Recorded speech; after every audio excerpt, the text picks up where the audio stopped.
เมื่อกี้ครับพันแสงก็คว้ารางวัลที่3ประเภทยาวเล็กไม่เกิน40ฝีพายประเภทกรอบไปของครับ30ฝีพายไปของครับส่วนแม่โขงเอกนาวาก็ฟ้าลำดับที่4ไปครับยิงแล้วกรรมการสั่งลงพายมองหน้าคัดหางไว้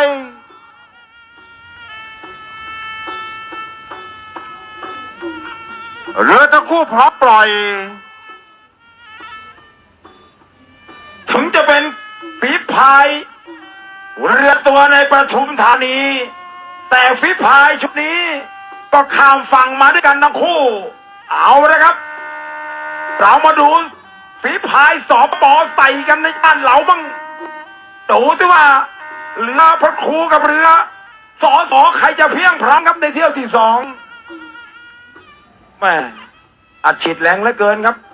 ถ้าผมประธานทำได้ไปรับสตังค์20,000ครับแต่ต้องกระสอบมาใส่นะครับกับสปมันเยอะเรื่องจริงออกมา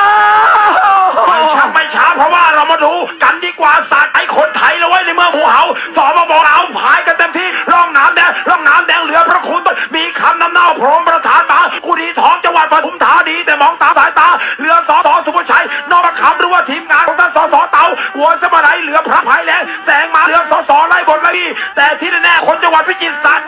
ใจเพราะว่าเอาสปปมาพายทั้งคู่ดูสิว่าหมู่เฮาจะพายสะใจคนไทยพิจิตรหรือไม่จะสะใจหรือไม่ในน้ำมาผมประธานมากุดีทองเขาใช้ฝีพายเพชรพอใจขอพันพอใจเมื่อเจอกันสุขใจหนาวาสถิตเอาเลยดูที่ว่าใครจะอยู่ใครจะไปใครเอาแรงกันไปเรือปทุมธานี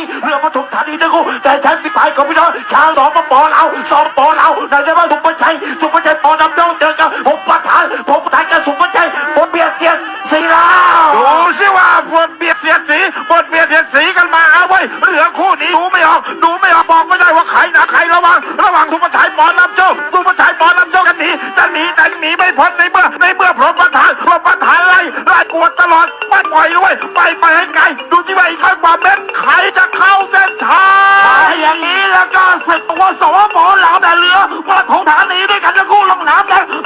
งผมประธานไม่ยอมไม่ท้อไม่แท้สุภชัยปอนำโจ้ผู้ชัยปอนำโจ้ยังตามอยู่เล็กนักการครับเอาเลยเฮโลตลอดพังเมื่อสุรชัยจะแสงได้ปอนำโจ้จะแสงนำโจ้จะ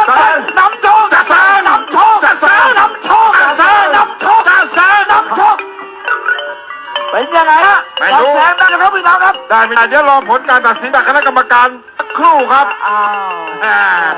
เดี๋ยวผลตัดสินมาเดี๋ยวมาใจเย็นเดี๋ยวมาใจเย็นครับมาแล้วชัยกรรมการผู้ทรงเกียรติไม่รอช้าตัดสินได้เลยที่อยู่ร่องน้ำเงินครับสุภชัยปอนำโชคเป็นเรือชนะครับสุภชัยปอนำโชคเป็นเรือชนะครับพี่น้องแล้วก็สรุปว่าแสงได้